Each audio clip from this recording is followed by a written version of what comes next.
ভাই, তা আপনি দেশে গেলেন শুনলাম, কয়েক বছর আগে ছিলেন মালয়েশিয়ায়, আবার মালয়েশিয়া আসলেন কিছুদিন আগে। কি বিষয় ভাই? দেশের পরিবেশ ভালো না? ভাই দুঃখের কথা কি বলবো রে ভাই। আমার বিদেশে আসার পিছনে অনেক কাহিনী ভাই।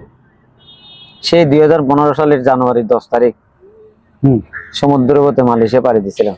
অনেক কষ্টের বিনিময় 2 মাস ছিলাম আমরা সমুদ্রে, সাগরে।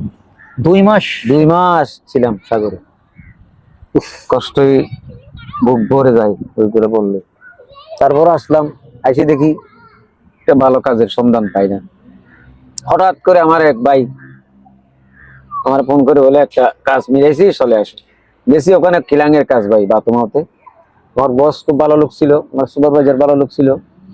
দীর্ঘ করে 4.5 4 বছর কাজ করেছি ভাই, স্বাধীনভাবে চলাফেরা করেছি।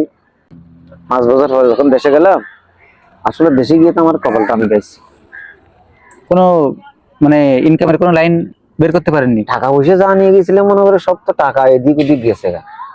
হ্যাঁ, আমার একটু দোষ ছিল। টাকা পয়সা নিয়ে হঠাৎ করে কিছু একটা করা লাগে। বিদেশ থেকে যখন গেলাম, 4-5 লাখ টাকা ছিল ভাই। তখন কিন্তু আমার আত্মীয় স্বজন বলেন সবাই আমাকে নিয়ে অন্যরকম একটা ভাব।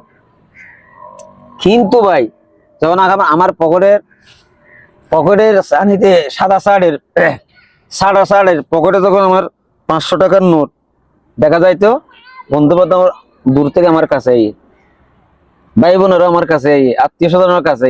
কিন্তু যখন আমার 500 টাকা আর 1000 টাকার নোট সাদা শার্টের পকেট থেকে বাইরে থেকে দেখা যায় না, তখন আর আমার খোঁজ কেউ নেই না, এমনকি আমার নিজের ওয়াইফ পর্যন্ত।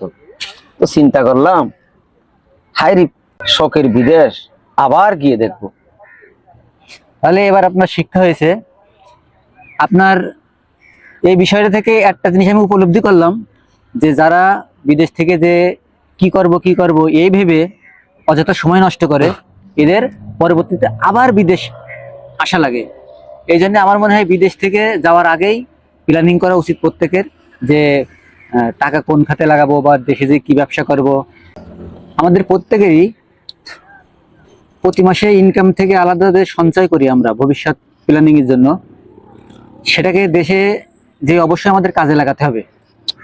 যদি আমরা সেখানে যে অলসতা করে বসে থাকি, অবশ্যই আমাদেরকে আবার হয়তো মালয়েশিয়া বা অন্য দেশে যাওয়া লাগবে। আপনার থেকে অন্তত এই শিক্ষাটুকু পেলাম যে সময়ের মূল্য প্রত্যেককে দেওয়া উচিত, নইলে ভবিষ্যতে পস্তাতে হবে। আসলে দোয়া করি আপনি তাড়াতাড়ি আবার দেশে যান, যাই যে কোনো একটা ইনকামের সোর্স বের করে আপনি সুন্দর থাকেন, ভালো থাকেন, এই দোয়া রইল।